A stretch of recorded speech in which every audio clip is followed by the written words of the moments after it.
My beginnings were in academia. I was an undergraduate at MIT, went to University of California in Berkeley to get a PhD in particle physics, and worked as a postdoc at Stanford and visiting physicist at Rutherford Lab in England before getting a job at Argonne National Lab in Chicago.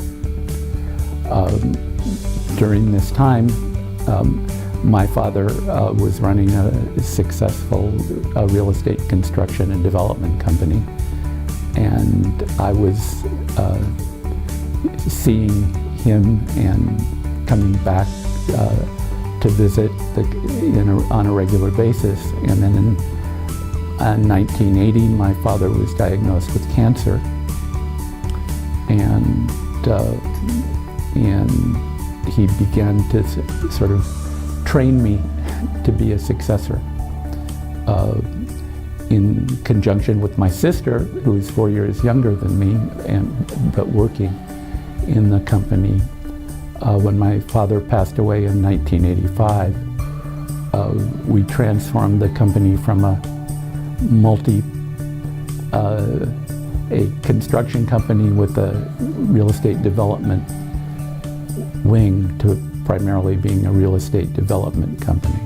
The big change was when my sister in 1990 had a brain hemorrhage, which destroyed her ability to speak and almost killed her. So my wife at that time and I moved out to Portland, and I began to take full control over the company. I spent some time learning about the connections, the mathematical connections between the time value of money and thermodynamics in terms of how they're both dealt with Laplace transforms.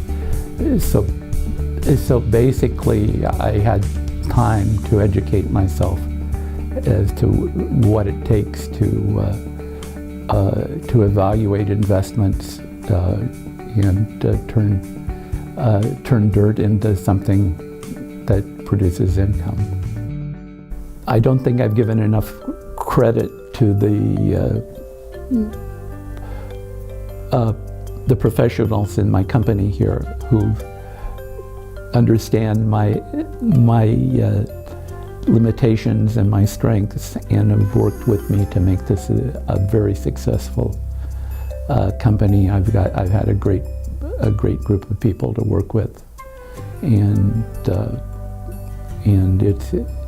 it's been a learning experience. And of course, doing physics research is a collaborative effort, and there are so many people who've been part of making the Standard Model the success that it is, and I've had the good fortune to work with many of them, and it's been very educational.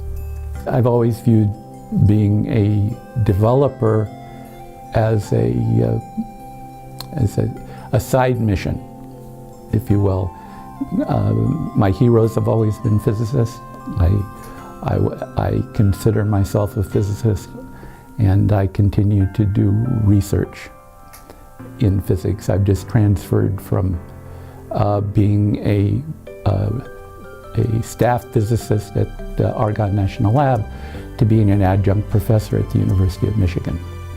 In order to understand how I ended up being drawn to physics, I have to go back a long way. At some stage, according to my parents, I do not remember this, when I was 5 years old, somebody asked me what I wanted to be, and I told them that I wanted to be a nuclear physicist working for the agricultural department. I think this was something I discovered in a Donald Duck comic book, but I can't be sure. I always was a good student. I enjoyed science, but I also enjoyed literature and the other parts of being a student. I think being a scholar is is something that we all should aspire to be, somebody that's knowledgeable in a broad number of things. So after high school, I went to MIT in Boston as an undergraduate, and after testing various other fields, settled in on majoring in physics. In physics, I believe my crowning achievement was to formulate a consistent approach to using the spin degrees of freedom of a proton to study the internal structure of a proton in high-energy scattering experiments. It's something called the Sivers effect, covered by Sivers functions, which parameterizes the transverse momentum dependence of the quarks and other particles that form the interior structure of the proton. And so it's nice to have a named effect associated with myself. In business, I think my main success was to take a construction company and convert it first into a real estate development company. I have to turn to family in discussing personal achievements. I married right after graduating from MIT, and my son, Derek, was born while I was a graduate student in Berkeley, and my daughter Heidi was born in Hinsdale, Illinois, after we had moved to that area to do research there. And they were always, when I was around my colleagues in that area, who, including Nobel Prize winners, who are always talking about their children. Well, it turns out that my children have vastly overachieved compared to all of the other people. My daughter is currently the president of the company, so it was a successful transition. My daughter and my son are both enormously successful people, more successful financially than I am.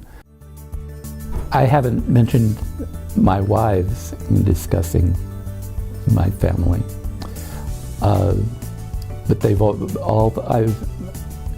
my first wife, Penny Sivers, was a tremendous help to me in raising a family, and my second wife, Ann Sivers, was with me when my father died, and we had to move back to Oregon when my sister had her stroke. Both of them divorced me, so they put up with me about as long as they could, and I recently remarried. My current wife, Nina Sivers, is the one that's sort of currently bringing me inspiration to do something special. If I had to summarize my life's work in a single word, I would reach out and throw out the word transversity. Transversity is a way of separating what's going straight ahead from what's bouncing around from side to side, and thinking about the transverse structure of a proton was something that took some reimagining to succeed in, but that's my forte. Whatever legacy I have, I'm still working on how to transfer that. I think my son and daughter have already exceeded my expectations on whatever. Their achievements outstrip mine in many ways, and I'm just so excited about my 4 grandsons: Aiden, Max and Leo Sivers' voice and Win Sivers, I think that I will try to convey something to them of my joy of achievement, and I'm just looking forward to having that opportunity in the next several years. I see the company's future to be in good hands, and it will go wherever my daughter wants it to.